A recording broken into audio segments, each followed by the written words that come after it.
You are now tuned into Daily Discussions with Dena. Join in the discussion right here, Monday through Friday at 12:30 p.m.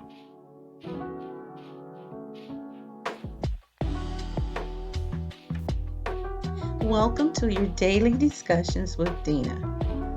As always, you are welcome to take part in this discussion.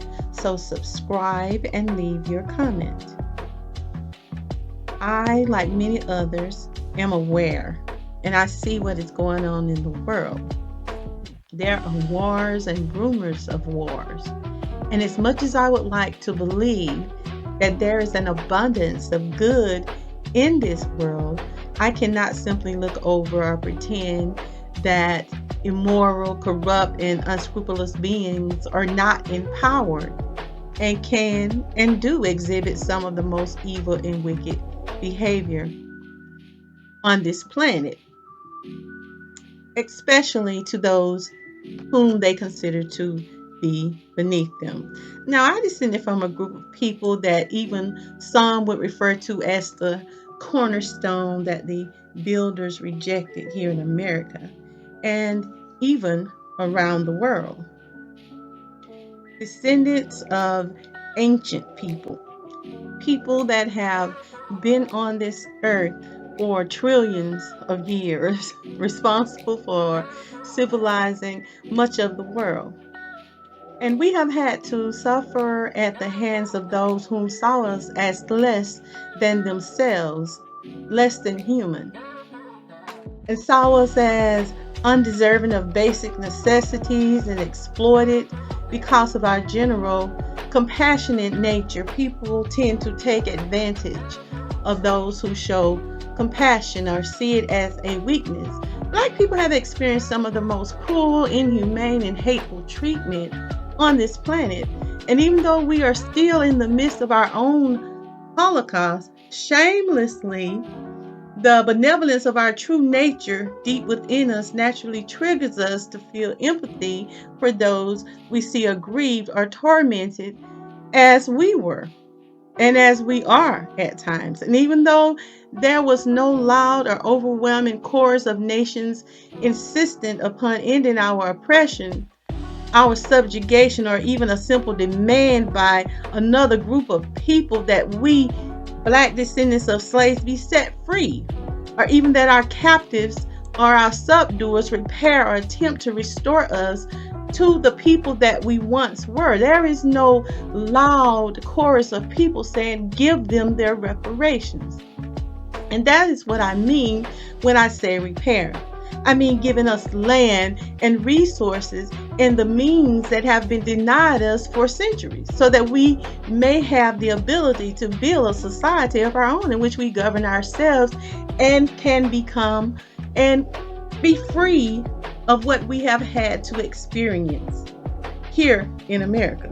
Even though many others who weren't in America per se have experienced some of the same things, they too should go to those people who subjugated them and demand the same. There was not a single group, a nation, a country anywhere that stands even today with us in our demand today for reparations or behind us at that time when we were subjugated physically. Even under the brutality, it was no one out there fighting for us and speaking to our pain. That is true even today. Unfortunate to say, but even some of our own African brethren believe that we should not be repaired from our Holocaust experience. Yet most of us will stand and we will fight with them and for their own liberation today. We have always encouraged and supported liberation and deliverance from any subjugators, especially those that consider themselves to be somehow supreme in comparison.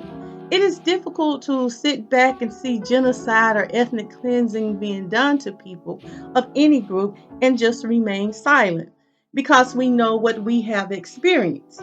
In spite of that fact, that no other country of people did the same for our own, here in these Americas, I can think of no nation, I just can't, that demanded master's feet be removed from our necks. It was like we represented this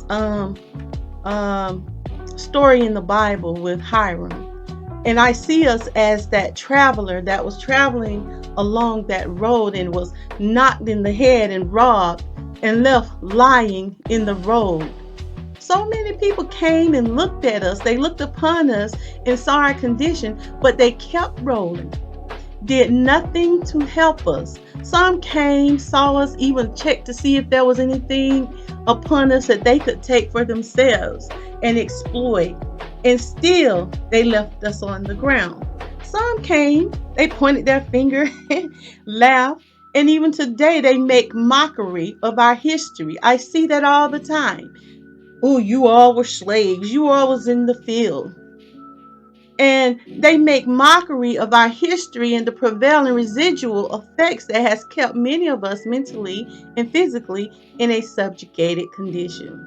Many today even deny the lasting effects that slavery has had and continue to have upon us even today. But as we continue to treat that wound that left us laying in the road, and as we continue to rise up from that state, we fall back down, but we get back up. We stagger a bit, but even in the midst of our own personal holocaust, arising from that dead state, that dying condition, we still find ourselves having empathy, compassion, and even having pity for those that find themselves in such a condition. There's just no way I can see or hear about the killing of over 9,600 people, souls, and say nothing and feel nothing. It is just not something that should even be considered by any means normal. That is a huge number. I'm thinking there's not even that many people in the city in which I live. So that means you can take out an entire city or town of people. I was so flabbergasted. I had to check the numbers again. And I thought to myself, who does that? Who does this? What kind of people or person thinks that it is okay or even acceptable? That's horrific. That's a lot of human beings. And what do you do with that kind of carnage? Now, I'm not denying or saying that their war is not sometimes inevitable, but is this actually a war that we are witnessing here? Because it gives the appearance of being more of a bloodbath, or what some refer to as ethnic cleansing. And the common thread all over the media seems to be the exact same talking point. We stand with Israel. Israel has the right to defend himself or itself. Everyone has the right to defend itself, but no one is condoning senseless brutality. As we all observe what the news chooses to show or tell us about the conflict between Israel and Palestine, there is a clear bias and predisposition toward America's ally, Israel, when reporting the news, which begs the question, what are we missing? What is being withheld, and why isn't the UN stopping this? Why is this being allowed? It is such an inhumane atrocity to continue. I heard one report that said that this is to continue, that Israel has said that this is to continue for several more weeks. Can you imagine the number of human lives that will be lost? It's a slaughter. Many, many innocent people, including women, children, and the elderly. It is completely horrific, just the thought. Can you imagine being surrounded by so much death? Now, listening to others who have actually visited Palestine and Israel speak on the conditions and circumstances that they can really cause you to question what it is that we are actually witnessing that is taking place before our very eyes. And I just wanted to share just a little bit of what people are saying that have actually been there and witnessed what we only see on TV. And I just found it mind-boggling. Let's take a listen. This is U.S. Marine Corps Officer Scott Ritter, and this is what he said in an interview when he was speaking about Israel and this war.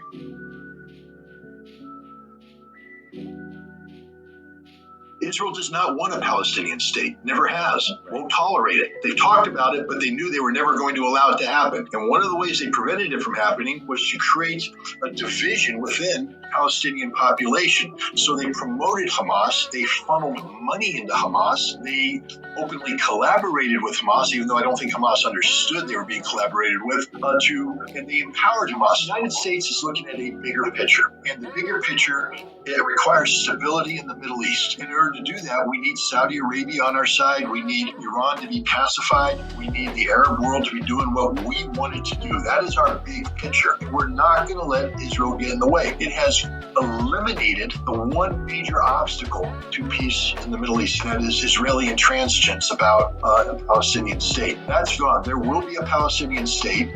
Israel has no choice but to accept this. It will be dictated to them by the United States, by the international community, because the international community is turning on Israel as we speak. As I said, you can only drop so many bombs on a helpless civilian population before people call you out for being the war criminals that you are. So I think going forward, we're going to be seeing a different Israel, and this is the game changer. This next speaker is Ta-Nehisi Coates. He is an author and a writer, and he is speaking on segregation and apartheid, the regime and what he experienced when he visited the West Bank. Take a listen.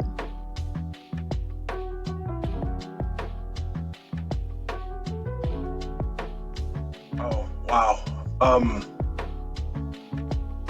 I spent 10 days in Palestine, in the occupied territories, and in Israel proper.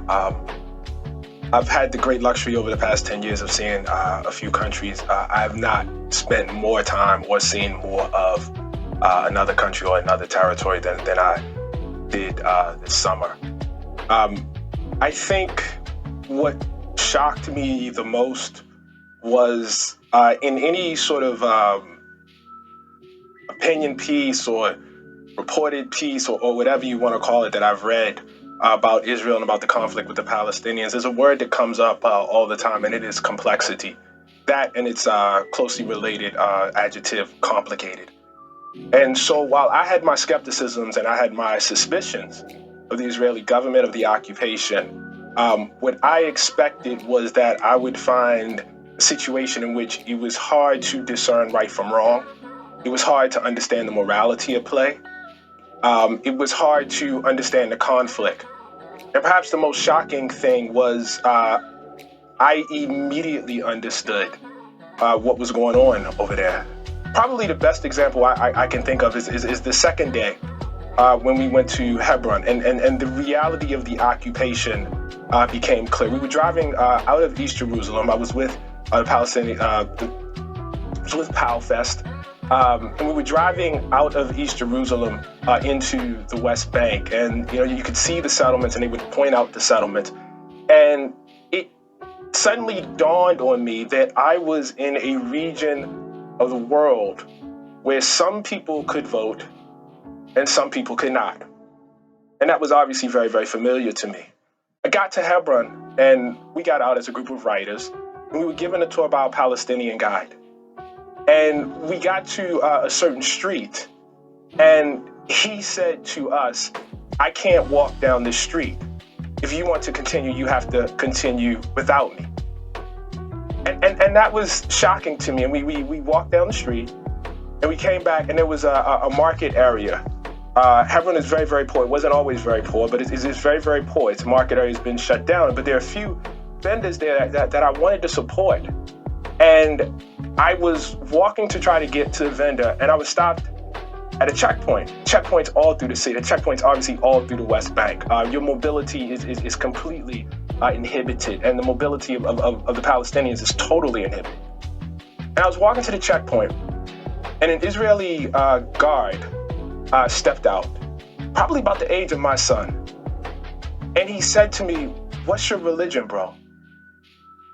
And I said, "Well, I'm not really religious." And he said, "Come on, stop messing around. What is your religion?"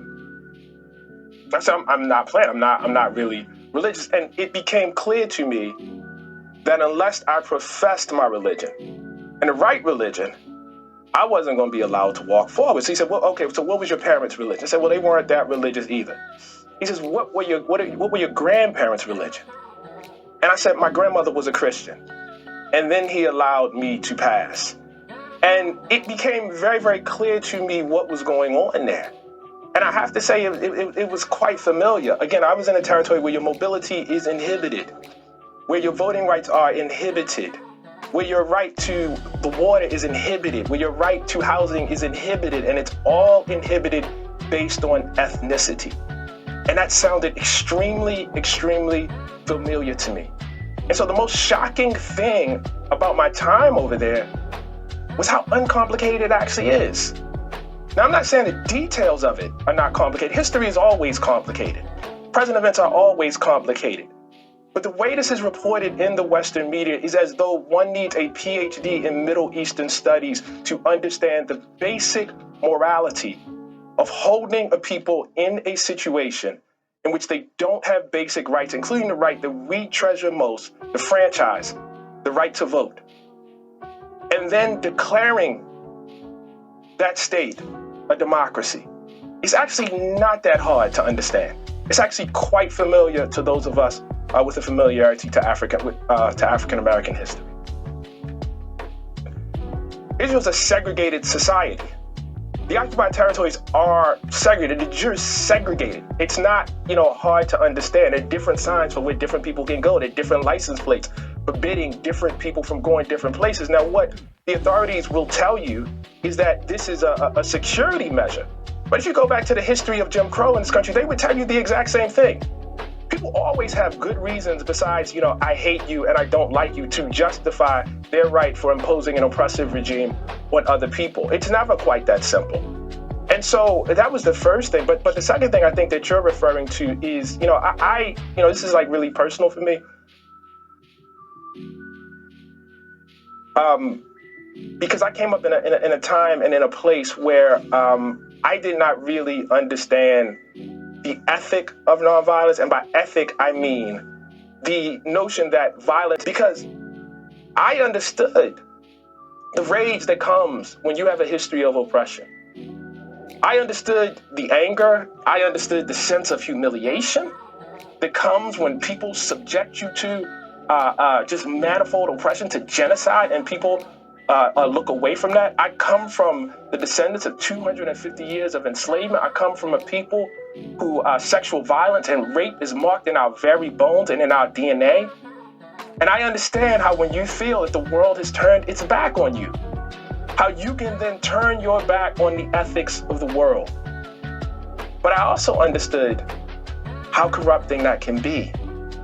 I was listening to actually my congressman last night, or I guess it was a journalist asked him, how many children, how many people must be killed to justify this operation? Is there an upper limit for the number of people that could be killed when you would say this is just too much? This just doesn't, compute. This does not add up.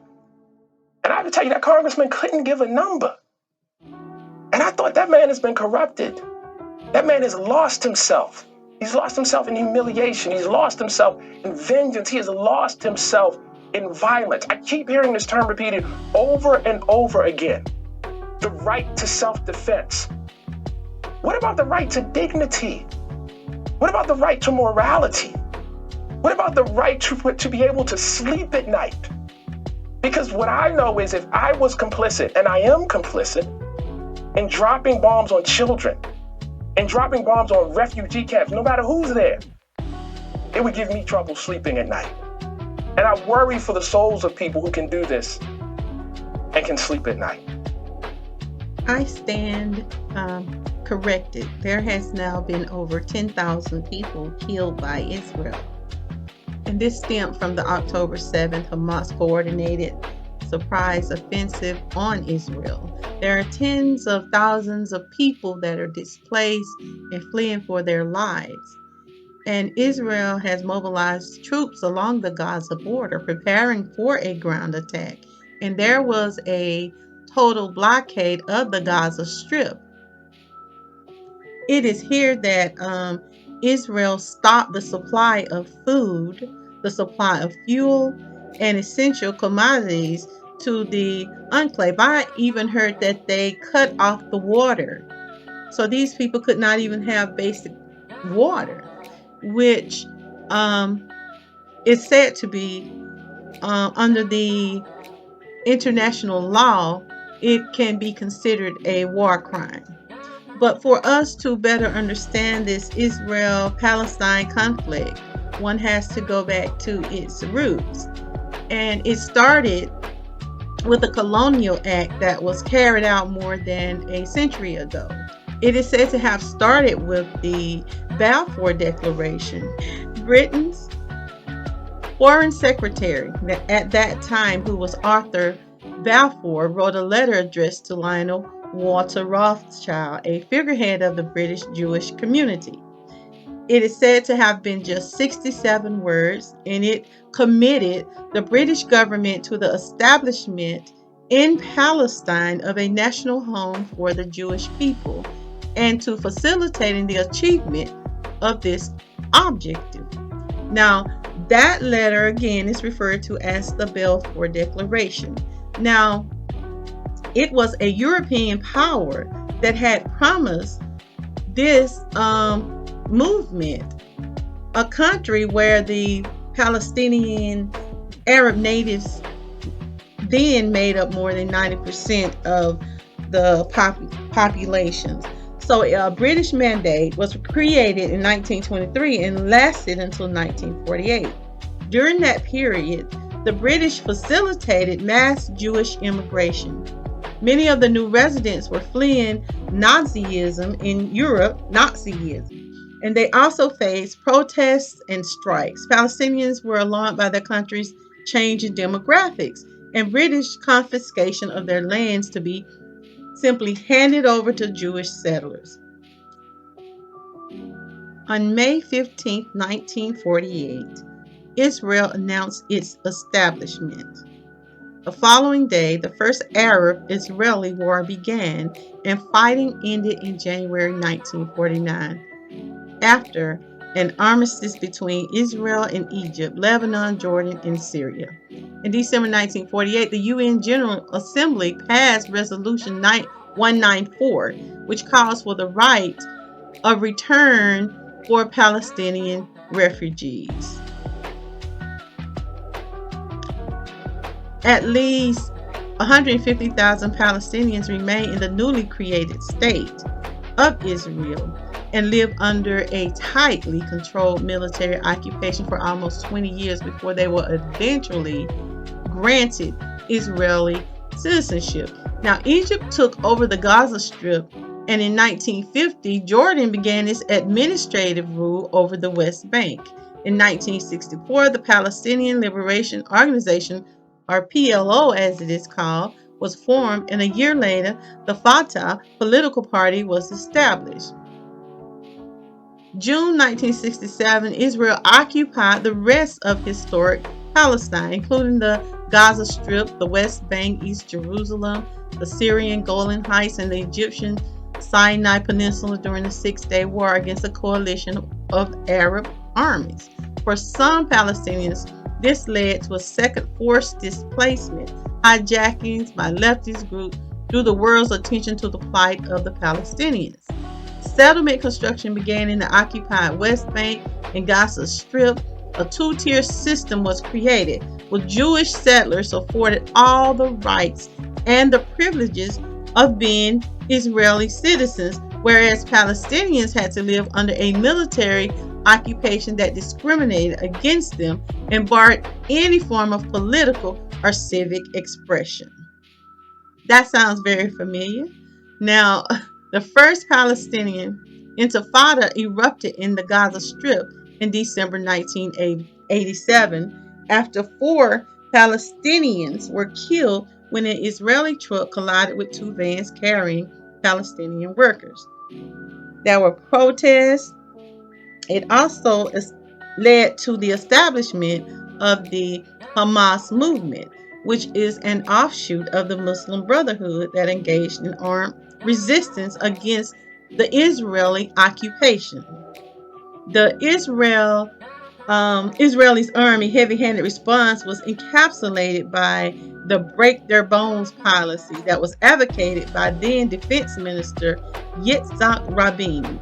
It included summary killings, closures of universities, deportations of activists, and destructions of homes. The Intifada was primarily carried out by young people and was directed by the Unified National Leadership of the Uprising, a coalition of Palestinian political factions committed to ending the Israeli occupation and establishing Palestinian independence. Interim government that was granted limited self-rule in pockets of the occupied West Bank and Gaza Strip. The PLO recognized Israel on the basis of a two-state solution and effectively signed agreements that gave Israel control of 60% of the West Bank and much of the territory's land and water resources. Now, the PA was supposed to make way for the first elected Palestinian government running an independent state of its own in the West Bank and Gaza Strip with its capital in East Jerusalem, but that never happened. So critics of the PA view it as a corrupt subcontractor to the Israeli occupation that collaborates closely with the Israeli military in clamping down on dissent and political activism against Israel. In 1995, Israel built an electronic fence, a concrete wall around the Gaza Strip, and snapping interactions between the split Palestinian territories. There was a second Intifada. Israel reoccupied areas governed by the Palestinian Authority and began construction of a separation wall along the rampant settlement construction destroyed Palestinian livelihoods and it destroyed communities. Settlements are considered to be illegal under international laws, but over the years, hundreds of thousands of Jewish settlers moved to colonies built on land that had been taken from the Palestinians. The space for Palestinians is constantly shrinking as settlers' only roads and infrastructure slice up the occupied West Bank, and it forces the Palestinian cities and towns into Bantustans, the isolated enclaves for Black South Africans that the country's former apartheid regime created. At the time of the Oslo Accords, when it was signed, just over 110,000 Jewish settlers lived in the West Bank, including East Jerusalem. Today, the figure is more than 700,000, living on more than 100,000 hectares or 390 square miles of land expropriated from the Palestinians. Gaza has been living for 16 years under blockade. Israel's land, air, and sea blockade. It has trapped more than 2 million people inside the Gaza Strip. That is since 2007. And it is stated that no portion of Gaza's society or economy has been left untouched. Now tell me, what do you think about this subject, about this discussion? Be sure to subscribe and leave me your comment. And join me for my next daily discussion with Dena. Ta-ta!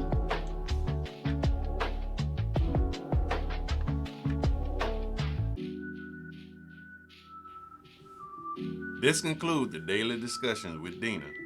Join us Monday through Friday at 12:30 p.m. Like, share, subscribe, and leave a comment.